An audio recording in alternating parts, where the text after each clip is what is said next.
გამარჯობა მეგობრო. ჩვენ ვიწყებთ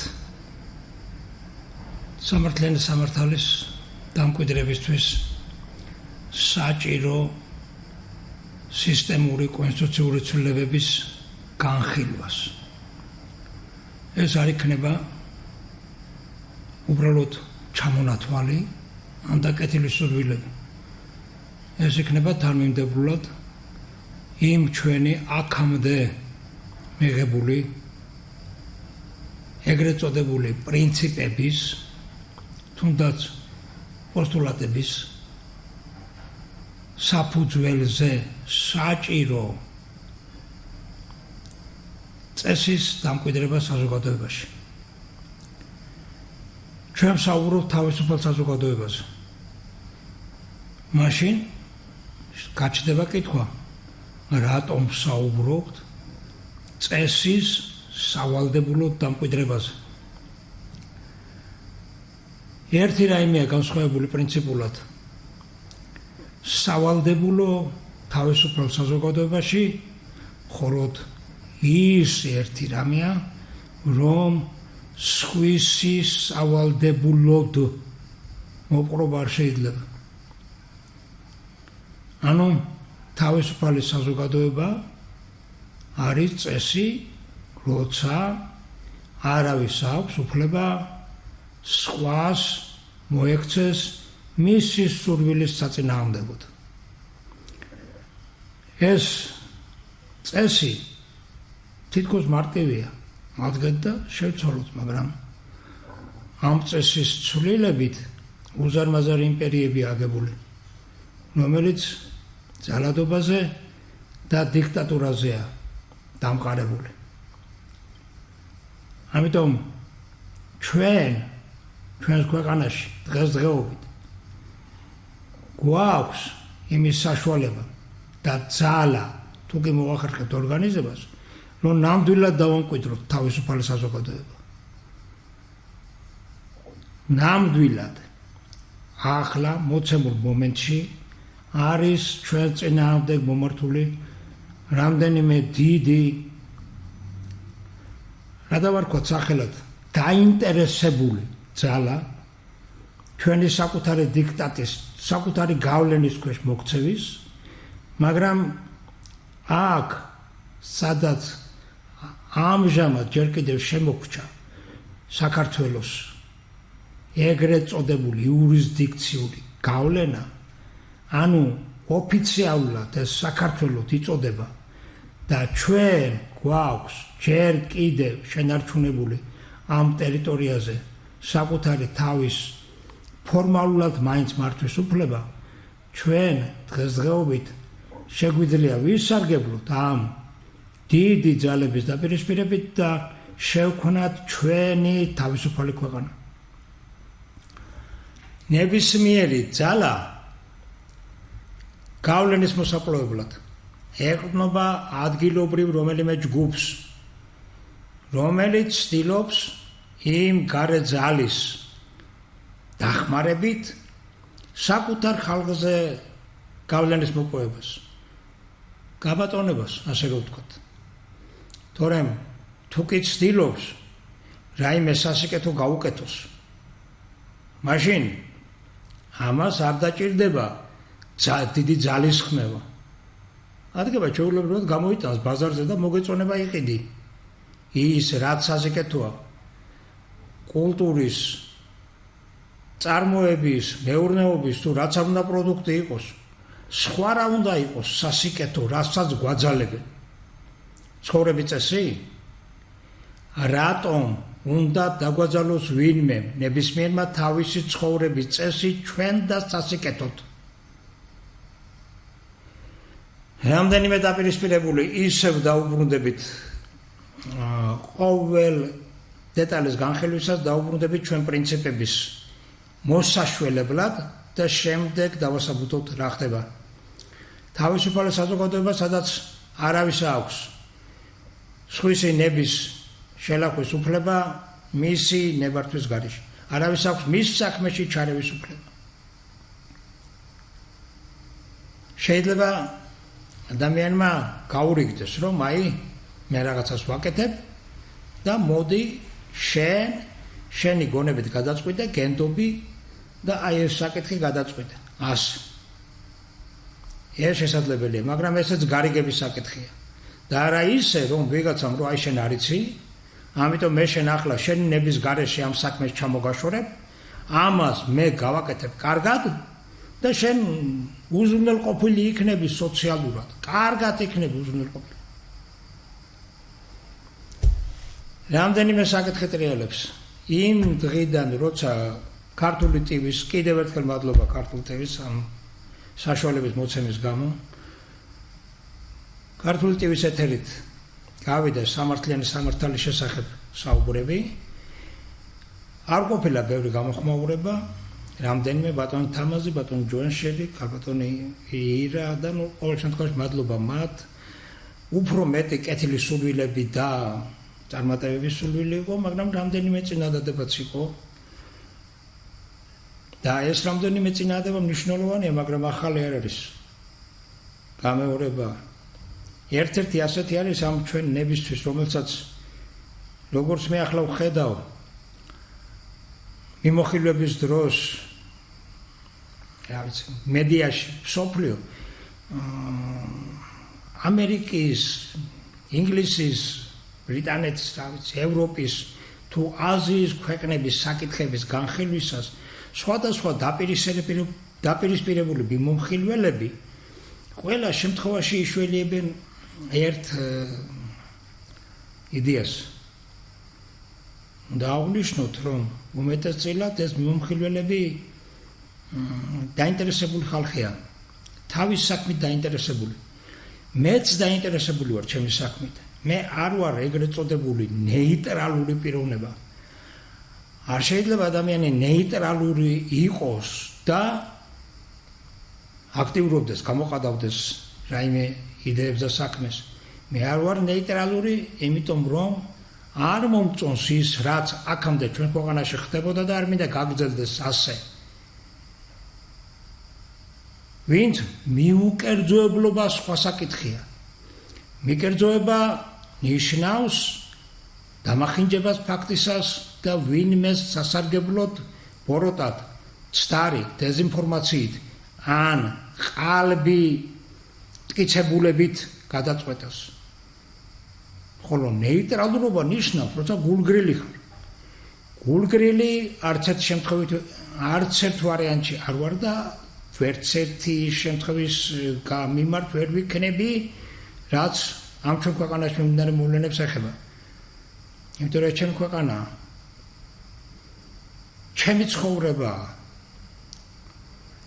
ალბათ არც ემიგრანტები არიან გულგრილი იმ ადგილის მიმართ, სადაც ისინი მუშაობენ. იქ როგორ იქნება მოწყობილი ის გარემო, რაც ცვლილება შევა, თუნდაც იმის მიმართ ვერ იქნებიან გულგრილი, როცა იქ მიგრანტების მიმართ კანონი იცვლება. ანუ საზოგადოების დამოკიდებულება, საზოგადოების ცხოვრების წესის ნებისმიერი ცვლილება ვერ დატოვებს ადამიანს გულგრილს. ამიტომ ვერც მივიქნები გულგრილი. და ნეიტრალურობა რას ნიშნავს? არავის სასარგებლოდ არაფერს ვიტყვი? რატომ? რატომ არ უნდა ვთქვა იმის სასარგებლოდ სიტყვა, რაც ჩემს ინტერესებში ჯდება? ეს გაურკვეველია. რა ვიცი, რას ემსახურება? ეს ცოტა სხვა პროპაგანდის ნაწილია, ამიტომ ახლა ამას არ შევეხებით, მაგრამ მე ვლაპარაკობ, რომ ის დაინტერესებული ხალხი, როცა ატარებს და წყვეტს და განიხილავს სხვადასხვა ქვეყნების საკითხებს, ისე როგორც ბიბლია წარმოადგენს სამი დიდი რელიგიის დასაყრდენს, ქრისტიანობის, იუდაიზმის და ისლამის, ხშირად იხსენებენ იქიდან სიტყვას, რომ ნუ გაუკეთებ სხვას იმას, რაც შენ თავისთვის არ გინდა. და ეს ძალიან ბევრჯერ, რა ვიცი, ყოველ დღე თუ არა კვირაში რამდენჯერმე მაინც მესმის, დაწერილი, გაგონებით, როცა იშველიებენ, რომ ერთმანეთს მიუთითონ რა არის სიკეთე და როგორ უნდა მოიქცეს ადამიანი, იშველიებენ ამ ფრაზას. ნუ გაუკეთებ სხვას იმას, რაც შენ თავისთვის არ გინდა. მაგრამ დღესაც გქონდა მაგის შესახებ საუბარი სოციალურ ქსელებში და კიდევ ვიტყვი აქვე გავიმეორებ, რადგან ჩვენ უნდა დავამკვიდროთ სამართლიანი სამართალი ამ ქვეყანაში პრინციპულად უნდა იყოს იგი სწორი. როგორ მოახერხებთ ამას და ძალა გვეყოფა თუ არა მოძალადეების დასამარცხებლად, ეს სხვა რამეა, მაგრამ ჩვენ უნდა ვიყოთ პრინციპულად სწორი. არც ბრუნოს ეყო ძალა ინკვიზიციის დასამარცხებლად, მაგრამ მისი პრინციპები სწორი იყო და საბოლოოდ ინკვიზიცია დამარცხდა მასთან ბრძოლაში. მიუხედავად იმისა, რომ თვითონ ფიზიკურად დაამარცხეს იმ შემთხვევაში. და ჩვენც ასე მოვიქცეთ. ქრისტიანობა არ არის რომ სხვას ის გაუკეთო, რაც შენ მოგწონს. არ გაუკეთო ის, რაც შენ არ მოგწონს შენი თავისთვის. ნუ გაუკეთებ მას. ეს ერთი მხარეა. მაგრამ პროფესიონალიზმი ამას უარყოფს საქმეში, როცა შენ პროფესიონალი ხარ. და სულიერება უარყოფს პრინციპულად, სხვანაირად. პროფესიული თვალსაზრისით ნებისმიერი ხელოსანი. რა ვიცი, თუნდაც მალე არ გაუკეთო, რაც შენ არ მოგწონს, რაც ნიშნავს შეკვეთა თუ ისეთი ფერის და ან და ისეთი რამე მოგთხოვა, რომელსაც შენ თვლი რომ შენ არ მოგეწონებოდა, ეს არ არის შენი გადასაწყვეტი. უნდა გაუკეთო. და უნდა შეასრულო როგორც მას სურს. და მეორე, როცა შენ გინდა გაუკეთო ისე როგორც შენ გსურს, რადგან შენ ასე მოგწონს, ეს ნიშნავს რომ შენი მოსაწონი სურვილები სხვა სავალდებულოდ გაუხადო. ანუ ერთი ვინმე ჭკვიანი, ეგრეთ წოდებული, გონიერი, გემოვნებიანი, პატიოსანი, წვეთს როგორ მოიქცეს ყველა ირგვლივ. და მე საგდენ იმას ხო არ გიკეთებ, რაც მე არ მომწონს. როგორც მე მინდა და მე ჩემთვის მომწონს, შენთვის ეგიკეთებ. ეს ძალიან დიდი აბსურდია. ასე რომ მოგაუკეთებ იმას, რაც შენ არ მოგწონს, თუ ამას არ ახლავს, რომ არც იმის გაკეთება შეგიძლია, რაც შენ მოგწონს მისი სურვილის გარეშე. უკვე ძალადობა. ანუ ქრისტიანობა არ არის ეგ. ქრისტიანობა არის არ გაუკეთო სხვას ის, რაც მას არ სურს. არ გაქვს შენ ამის უფლება. ისიც ისეთივე ღვთისმშობლებაა, თუ კი ჩვენ ქრისტიანობას ვლაპარაკობთ და ბიბლიას ვლაპარაკობთ. ისიც ისეთივე ღვთისმშობლებაა, როგორც ჩვენ. და მასშიც არის უყალისის ნაწილი და თვითონ გადაწყვეტს რა სურს მას. ეს საფუძველია, რომ სხვას ის არ გაუკეთო, რაც შენ არ გსურს. ის მეორე ნაწილი, რომ რაც მე მსურს ჩემთვის, ამის გაკეთება შემიძლია. სწორედ ეს არის ამ საუკუნის განმავლობაში მოდებული პრინციპულად ცენტრალიზებული მმართველობის ამოსავალი პრინციპი, რომ ვიღაცა შეიკრიბა ჯგუფი რაღაცა ძალებით, მახინაციებით და აკეთებს იმას, რაც მას სურს თავისთვის. მას უნდა რომ საერთო საკუთრება იყოს. არის საერთო საკუთრება. მას უნდა ასე რომ ვთქვათ, უკაცრავად ახლა ეს არ არის ამის თემა, მაგრამ დღესდღეობით ირგვლივ სულ ამის თემა. მას უნდა რომ აი სექსუალური ურთიერთობები ასეთი იყოს. მას უნდა, ამიტომ ეს სავალდებულო ხდება. აქ ჩვენი ცხოვრების წესი იკარგება. ამიტომ ძველ აღთქმას და ახალ აღთქმას შორის მიწყენთ რომ ასე ამ რელიგიურ თემებზე გადავედი, მაგრამ ამას ხშირად იყენებენ საფუძვლად პოლიტიკის და ამიტომ იძულებული ვარ აუხსნა. აი ასეთ დროს ჩვენ არ გვაქვს უფლება ამაზე თვალი დავხუჭოთ. და ამას იყენებენ საფუძვლად, რომ გაამართლონ ეს ცენტრალიზებული ძალადობა. თქვენ არ იცით რა არის სიკეთე. ამიტომ ჩვენ გასწავლით და თუ არ მოისურვებთ, გაიძულებთ, რომ ბედნიერები იყოთ, რომ კარგები იყოთ, რომ პატიოსნები იყოთ და იმ დონემდე მივიდა საქმე, რომ საერთოდ თქვენ უარგესი ხალხი ხართ და ამიტომ თქვენ ახალ ადამიანს აღვზდით, თქვენ გაწყდებით საერთოდ თანამდებობამდე. აი ეს ასე რომ ვთქვათ, ერთი შეხედვით თითქოს კეთილი პრინციპი იმ ნაწილის გარდა ასე მიტოვებული შუაგზაზე არის ბოროტების სათავე. და თავისუფლების პრინციპი ეს არის, რომ ვისთანაც გავს ურთიერთობა, მისი სურვილია გასათვალისწინებელი რასაკეთებ შენ მასთან მიმართებაში. მასაც თავისთავად ცხადია ამ თავისუფლების დროს შენი სურვილის გათვალისწინება ევალება, სხვანაირად უფლება არ აქვს და ეს არის თავისუფალი გარიგება. თავისუფალი გარიგება არის თავისუფალი საზოგადოება. ეგრეთ წოდებული მერე თავისუფალი ბაზარი, ეგრეთ წოდებული რაღაცაკაცები, ლიბერალიზმი თუ სხვადასხვა რამეები. მაგრამ ეს არის პრინციპი და ეს არის რელიგიურად ქრისტიანობა. და არა ის, რომ ჯვარი არ ცვლის ქრისტიანობას. ჯვარი ერთ-ერთი სიმბოლოა მის. მაგრამ თუ კი ადამიანს გულიდან ჯვარ ჩამოგლეჯენ, ეს არ ნიშნავს, რომ მას ქრისტიანობა წაართვეს. და თუ კი ვინმე უწმინდელი ამ ჩამოგლეჯილ ჯვარს გულზე ჩამოიკიდებს, ვერციც ვერ გახდება მაგით ქრისტიანი. ვერც თავისუფალი საზოგადოება ვერ იქნება თავისუფალი, თუ მხოლოდ ლოზუნგი აქვს გამოყრული წინ თავისუფალი საზოგადოების და ახორციელებს პრინციპს, რომ მე თავისუფლად შემიძლია თქვენ ჩემ ჭკუაზე მოგაქციოთ.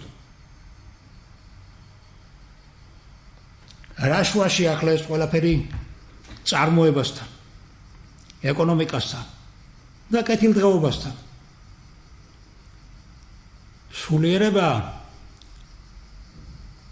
და ღირსება ადამიანის საფუძველია, მაგრამ თუ კი არა მხოლოდ პურითაც ხონდება, უპურად საერთოდ ვერ იცოცხლებს. მაშინ როცა ჩვენ ნატრობთ სხვის მდიდარ ქვეყნებს და ვლაპარაკობთ, რომ იქ აი სიმდიდრე, არ უფიქრდებით იმაზე, რა მოიტანა იმ სიმდიდრე. აგიტაცია პროპაგანდის გავლენის ქვეშ ვიმყოფებით ხშირად. გვეჩვენება, რომ თუ კი რომელიმე მეფე იმპერატორმა გადარჩა მილიონობით ადამიანი და უზარმაზარი სასახლე წამოჭიმა, წარმატებული ქვეყანა იყო.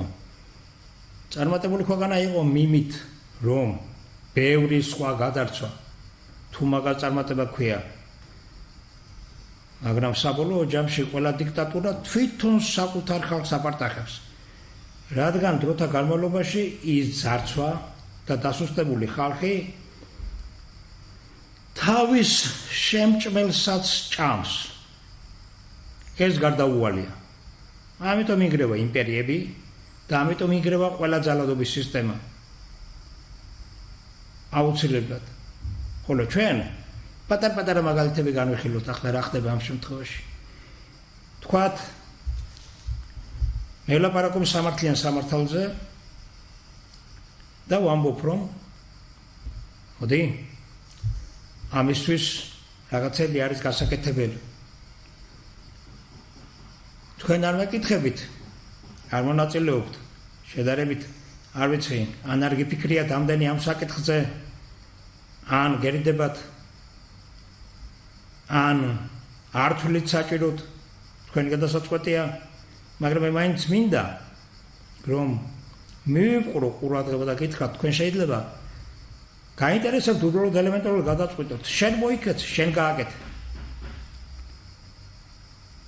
მე კიდევ ერთხელ გავიმეორებ, ადამიანის საზოგადოების ნაწილია. ჩვენი ამოსავალი პოსტულატი ეს იყო, რომ ადამიანის საზოგადოების ნაწილია. როცა განვიხილეთ ორი პრინციპი, რომ იყოს ადამიანი აი იმ შეხედულებით, ასე რომ საერთოდ დამოუკიდებელია, მაშინ თქვით, რომ ასე ვერ იქნება. არ არსებობს ასეთი რამ. და მეორე, რომ ადამიანის საერთოდ საზოგადოების ნაწილია და საზოგადოება შეუძლია მისი ბედი განსაზღვროს. არა ბატონო, არც ასე არ არის. ადამიანი თავისუფალია, მაგრამ ის თავისუფალია როგორც საზოგადოების ნაწილი. ამის განხილვა თუ საჭირო იქნება დამატებით კიდევ ერთხელ განვიხილავთ, მაგრამ ეს თქვი ჩვენ მოკლედ ავხსენით და ამიტომ მეტად აღარ გავჩერდები ახლა. და ერთი ადამიანის მოქცევა საზოგადოებას ვერ შეცვლის. ერთმა ადამიანმა შეიძლება მაგალითი მიცეს, რომ როგორ უნდა იყოს ურთიერთობა საზოგადოებაში. მაგრამ ისი მოქცევა საბოლოო მხოლოდ მაგალითად გამოდგება და საზოგადოებას ამ მხრივ ვერ გარდაქმნის, თუ კი საზოგადოებამ არ ჩათვალა საჭიროდ, რომ ეს ასე კარგი იქნება. არ გადავიდა ამ პრინციპებს. ეს ამ მხრივ მოქცევის თვალსაზრისით.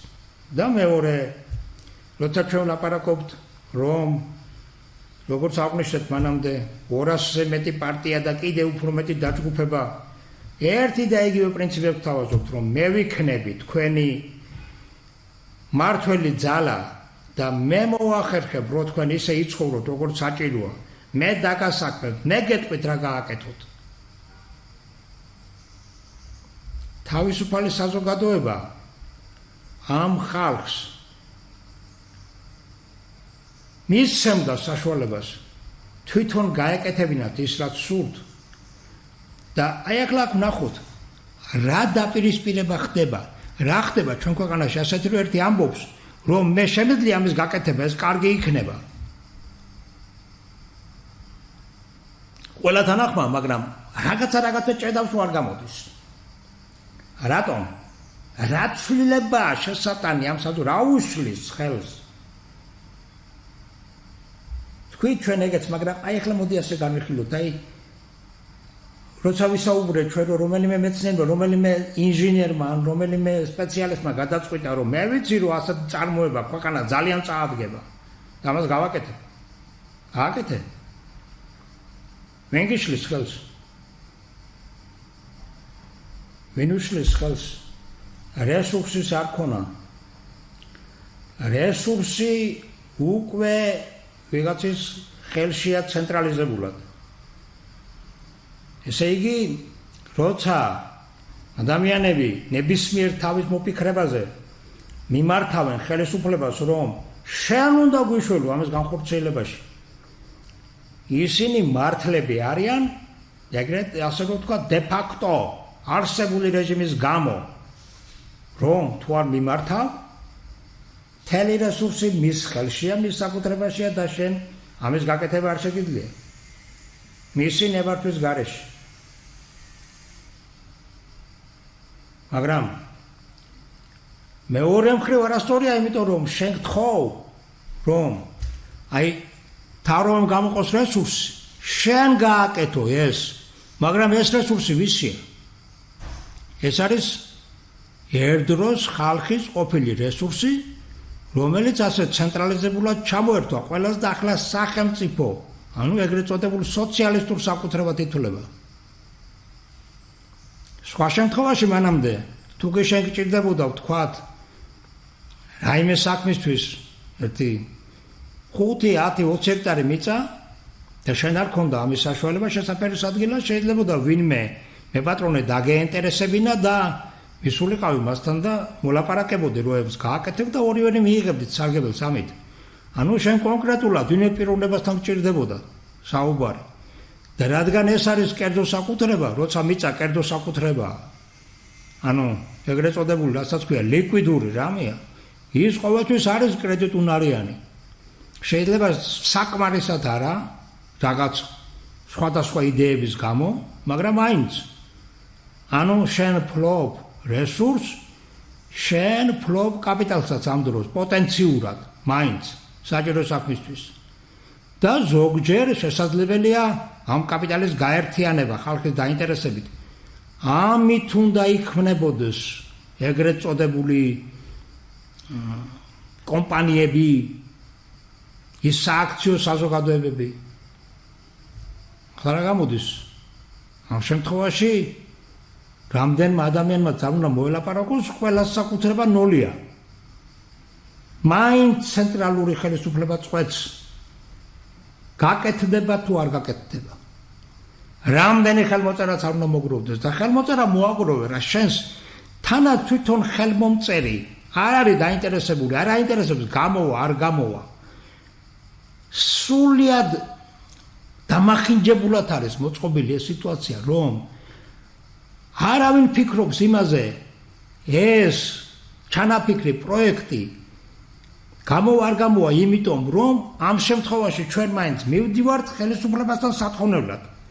ვეუბნებით რომ მან გამოგვიყოს რაც ჭირდება. მიწა, წყალი, ენერგია და ბიუჯეტიდან სახსრები. თუნდაც რამდენიმე ადამიანი ძალიან გარკვეული იყოს ეს საქმე, მომგებიანი არა, მომგებიანი. დანარჩენი ხალხი მიდიხარ და ხელს იმიტომ აწერს თანხმობაზე, რომ მას არაფერი გავლენა არ აქვს, არაფერს კარგავს. არ აინტერესებს ეს ზარალიანი იქნება, არ იქნება. და თან ეს კი მისი ქვეყანაა, ეს მისი წართმეული რესურსია, მაგრამ მას არ ემსახურება ეს რესურსი ამ შემთხვევაში.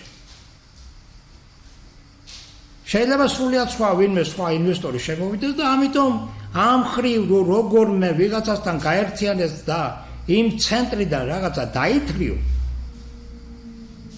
რაღაცისთვის თუნდაც არ გამოვიდეს შემდეგ. ეს ნიშნავს, რომ ეს რესურსი როგორმე სათავისოდ გამოიყენოს. პრინციპული პასუხისმგებლობა საკუთარი ქონებით დაკარგავს, ისე როგორც იმ თავისუფალ საზოგადოებაში იქნებოდა ეს შენი პირადი ქონები და შენი პირადი რესურსით, როცა რაიმეს გაკეთებას გადაწყვეტდი და იფიქრებდი იმაზე ყველანაირად, გაამართლებს თუ არ გაამართლებს ის რომ არ დაკარგო ეს შენი ქონება და შენი რესურსი. ამ შემთხვევაში ცენტრალიზებულად შენ არაფერს კარგავ. და თუ გაყოთ და სად რა მოხდა მე ის ცენტრიდან ბიუჯეტის ფულია შენი ხო არ არის. ხო თავრობას ფულის მეტი რა აქვს. თავრობის ფული ცალკე არ არსებობს. თავრობის ფული ქვეყნის ფულია. ხო და გამოვიდა თავრობა და გაყიდა ეგერ რაღაცა მიწა დიდი რაოდენობა და აინაზღაურა ეს ფული.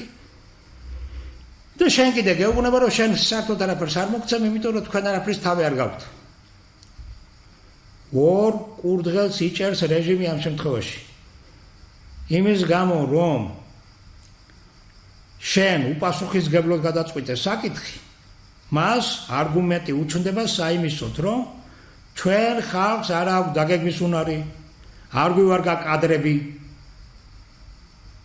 და შენ კი უბრალოდ ამ დროს არავითარი მოტივი არ ქონდა იმის რომ გეფიქრა იმაზე ეს მომგებიანი იქნებოდა თუ არა. გარდა რაღაც როგორ გითხრა აბსტრაქტული პატიოსნებისა თუ რაღაცებისა და ამ შენ აბსტრაქტულ პატიოსნებაში 20 ჯერ უარ მოაწერო ხელი უარგის პროექტს, ამ პროექტს სხვა მოაწერს ხელ და სხვა ისარგებლებს მაინც. აი ესე თითქოს მოჯადოებულ წრეში ვართ. ამის გარღვევა რითი შეიძლება?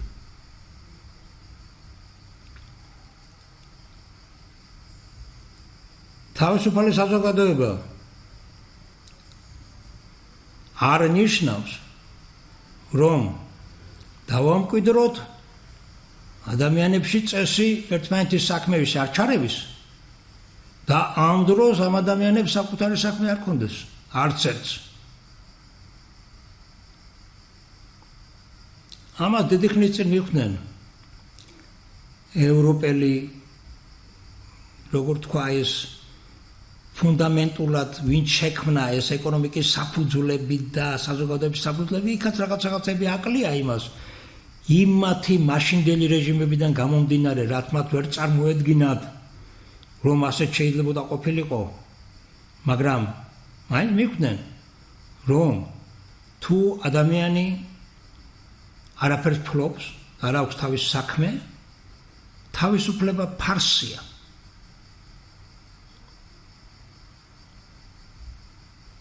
ის ყველანაირად დამოკიდებულია შენზე.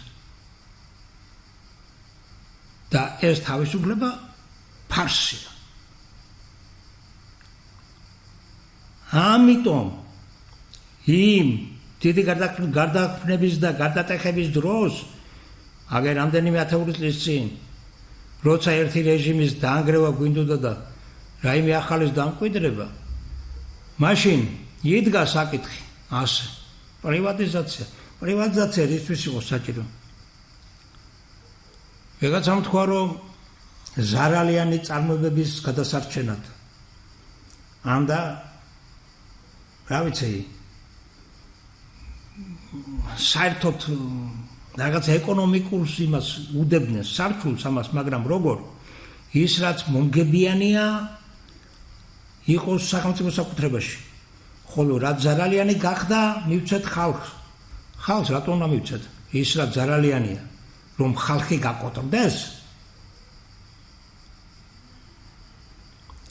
არა ხდებოდნენ იმას რომ რაღაცა მართლობაში ამ წარმოებების ვერ მუშაობს ისე როგორც საჭიროა და იგი მან შეიძლება იმუშაოს კერძო საკუთრების პირობებში მაგრამ თუ ამუშავდება და მერე შენი კანონმდებლობით ისევ გაქვს საშუალება რომ ისევ ნაციონალიზაცია მოახდინო და ისევ უკან წაიღო როგორც 100 წლის წინ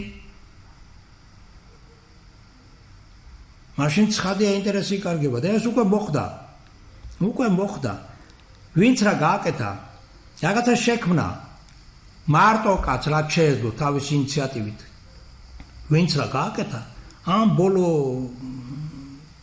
20 წელიწადში ასე ვთქვათ ისე ყველაფერი უკან წაართვეს არ წაურთმევიათ ისე თავხედურად როგორც კი მასედაც ხდებოდა როგორც ბოლშევიკების დროს 20-იანში 30-იანებში მაგრამ უფრო კულტურულად მოხდა ეს ამბავი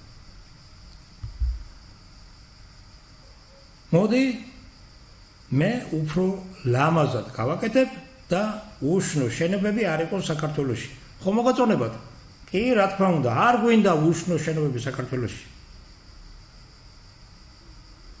ვინ გადაწყვიტოს რომელია უშნო შენობა ოჯახს არჩენს ადამიანი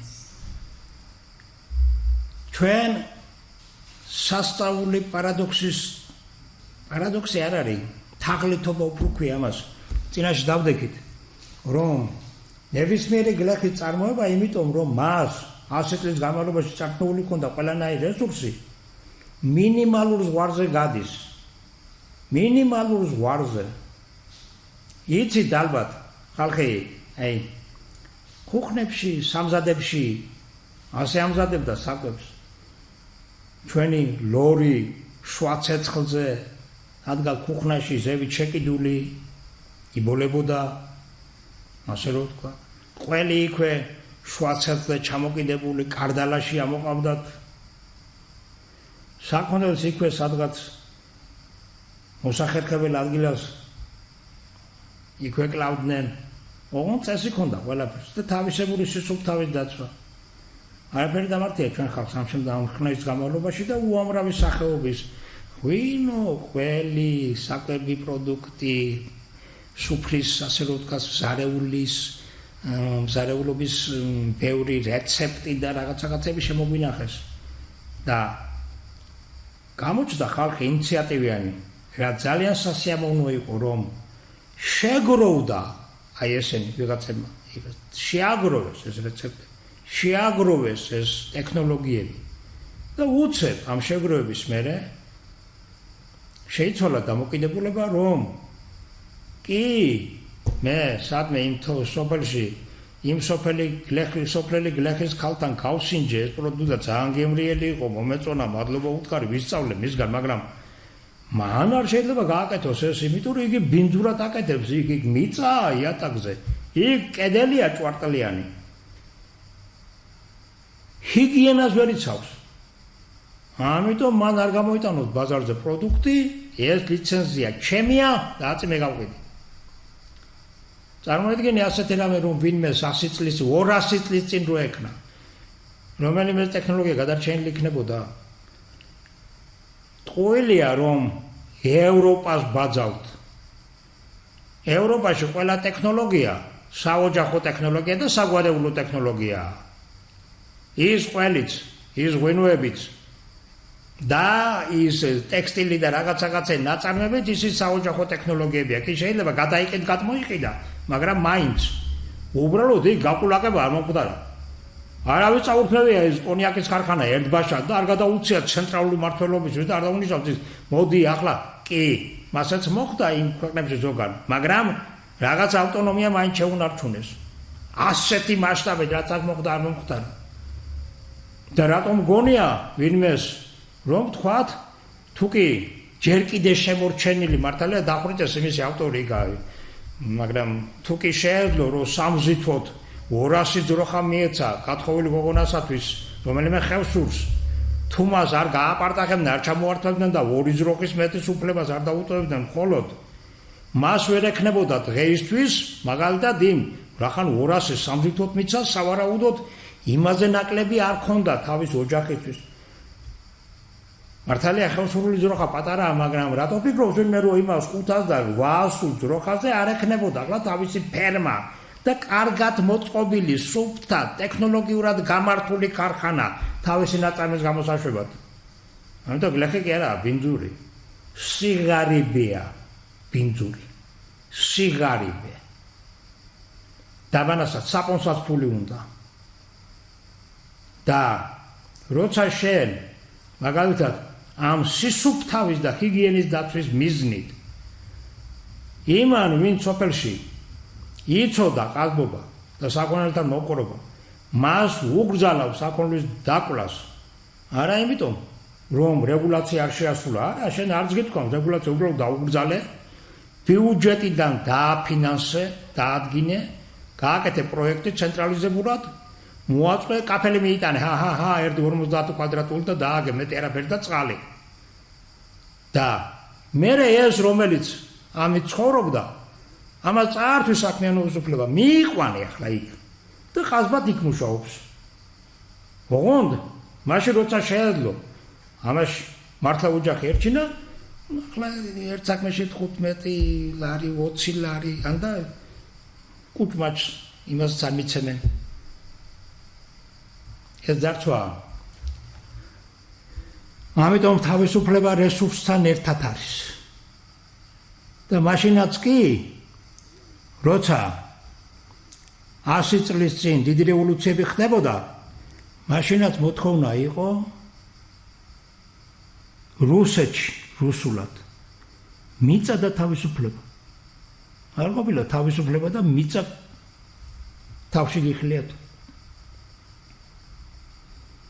მიიღეს რა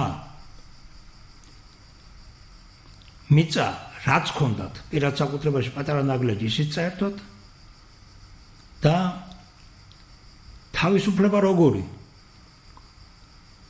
რადგან შენ არ გაქვს არავითარ რესურსი არ გაქვს არც დასაქმების არც შრომის არჩევის არც სწავლის არც საცხოვრებელი ადგილის შეცვლის და მერე საზღვარი ჩაუკეთეს სადმე წასვლის უფლებაც ცენტრალიზებული მმართველობა ყოველთვის საბოლოოდ მაგ წერტილზე მიდის ახლაც ბევრი ნატრობს ნუ გვექნება ურთიერთობა რუსეთთან ნუ გვექნება ურთიერთობა ევროპასთან არ გვინდა აზია თორე იქიდან ხალხი შემოდის აქედან ხალხი იქეთ მიდის რატომ არის საფრთხე წასვლა და მოსვლა იმიტომ რომ წამსვლელს აქ არაფერი აკავებს ოჯახის გარდა და თუ იქ მოხუცებული დარჩა და მერტმალო დიდხანს აწოცხლოს მაგრამ გარდაიცვალა უკან დასაბრუნებელი არაფერი აწუხებს არაფერი აქვს საიმისო რომაზე იზრუნოს ხოლო ის მომსვლელები მოდიან სად ის მომსვლელები მოდიან ქვეყანაში სადაც ეს მიწაწყალი ჩვენ არ გვეკუთვნის და ახლა უცებ ნახავთ მედიაში რომ აი მან ქრთამი აიღო სადღაც რომელიღაც მუნიციპალიტეტში და ბინადრობის უფლება გასცა საერთოდ რაში გვაინტერესებს ბინადრობის უფლება ექნება თუ არ იქნება შემოვიდეს უცხოელი თავისუფლად თუ ეს მამული რაც არის საქართველოში ყველა ჩვენია ადგილობრივისა ერთი გარდა საერთო მოხმარების გზის გარდა და ნაკრძალების გარდა არაფერი იქნება საერთო ამ ქვეყანაში ის რომელსაც გამგებელი გასცემს ან პრემიერი რა მნიშვნელობა აქვს რომელი დონის იქნება ვერაფერს მისცემს იმ უცხოებს ვინც უნდა შემოვიდეს აქ ვერაფერი ქრთამის სანაცვლოდ მაშინ რატო იქნება ეს საფრთხე შენ აქ მიწა გაქვს ჩამოვა და იმდენ ფულს გადაგიხდის რომ შენ დათმობ და იქ გაიქცევი არაბეთში რომელი ქართველი გაყიდის აქ 10 მილიონი დოლარის ქონებას რომელსაც ყოველწლიურად 9 მილიონი შემოსავალი შეუძლია მოუტანოს სახმარად სახარჯოდ რომელი გაყიდის და წავა არაბეთში სადაც მას არაფრის უფლება არ ექნება იქ ასეთი კანონებია საწავა ან საწავა ამერიკაში ან სადნე სადაც მას არაფრის უფლება არ ექნება ან და რამდენს გადაუხდიან ამ 15-10 მილიონის ქონებაში რა თქმა უნდა უფრო ნაკლებს უფრო მეც არა ხო ეს როდის შეიძლება მოხდეს როცა რაღაცა გაჭირდება რაღაცა საშინელი უგედურობა დაეცემა თავს და მეტი გამოსავალი არ აქვს თორე სხვა შემთხვევაში ეს ვერ მოხდება ამ მიწის გაყიდვა მხოლოდ იმას შეუძლია ვისაც ის არ აინტერესებს ანუ გამგებელს ცენტრალიზებულ ხელისუფლებას მხოლოდ მას აქვს ამისი უნარი და ამის უგულებელყოფა რომ არ აინტერესებს იქ ინვესტორი შემოვიდა ქრთავს დავანებოთ თავი გადასახადი გადაიხადა და მე ხელფას მოიმატებს ამით თუნდაც ყველაზე პატიოსანი ქცევის დროს მხოლოდ მას აქვს დაინტერესება რომ ეს მიწა რომელიც თითქოს უპატრონოთაა დარჩენილი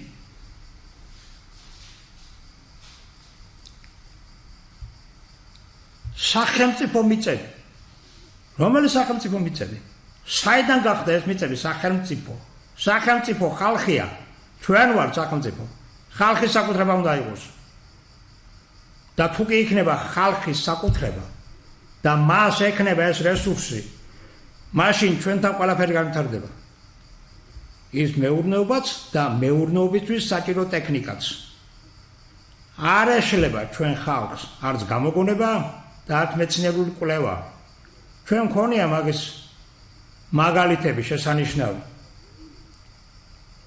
საქართველოში რომ ეს ცენტრალიზებული ხელისუფლება შემოვიდა ახლა ასეთი ბრწყინვალე და ფართო მასშტაბიანი შეიძლება ყველა მაგალითი არ იყოს მაგრამ ეს ორი ბრწყინვალე მაგალითი ხომ შესანიშნავია რომ ამერიკაში ალექსანდრე ქართველი და კობახიძე რომელიც იქ ერთი ავიატორი იყო და მეორე შუშის წარმოება ჰქონდა რომელიც იყვნენ ინოვაციების მფლობელები და მიმცემი გეზის მთელი ამერიკული წარმოების თავის დროს მაშინ მათ რა შეუშლიდა ხელს იგივე აქ გაეკედებინათ საქართველოში სიგარებია არა თავისუფალ ქვეყანაში სიგარები არასდროს არ არსებობს თავისუფალ ქვეყანაში თუ შენ დაინტერესდები იმ პროექტს ვერავინ წაგართმევს და როგორ შეიძლება მეცნიერს არ სურდეს რომ მისი გამოგონებია მისი საკუთრება იყოს და არა ცენტრალიზებული მხოლოდ იმიტომ რომ ხელფასი უხადონ 120 მანეთი 1200 ლარი 12000 ლარი ვთქვათ როგორ შეიძლება შენ კონდეს უნარი რაღაცის გაკეთების და ამაზე ამბობდე რომ მე არაფერი მინდა ეს იყოს სხვისი თუ შენ ვინც გააკეთე შენ არაფერს მოახმარებენ აქედან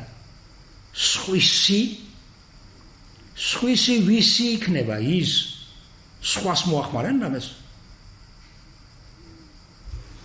ეს ძიმე საუბარი აბატიეთ უბრალოდ იმისთვისაა საჭირო რომ კაფიოდ შევხედოთ იმას რა არის საჭირო ეკონომიკის განვითარებისათვის შემდეგადაცემაში ჩვენ განვიხილავთ სკოლებს, ქარხნებს, ბაღვენახებს, კონცერტებს, ტურნირებს, ცალ-ცალკე ამას მაგალითებს და რა არის საჭირო ამისთვის? რა ცვლილებებია საჭირო? რომ ეს განვითარდეს. რომ ყველაფერი იყოს მომგებიანი.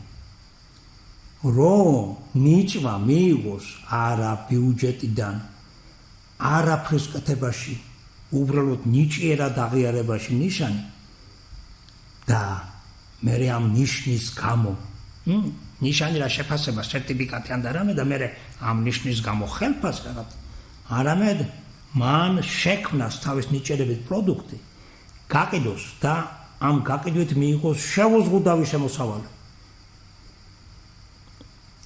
რაც უფრო მეტი ნიჭიერი მილიარდერი გვეყოლება, უფრო მეტ ანაზღაურებას მიიღებს უნიჭო ბოდიში ბჭყალებში, რომელმაც მეტ ვერაფერი შექმნა, უნიჭო მალი არის, უნიჭო მევენახე, უნიჭო თუნდაც მიწისფრთხელი მუშა, რადგან მისი შრომა უფრო ფასიანი ეღირება, უფრო მეტ ანაზღაურებას მიიღებს. საერთოდ ასეა.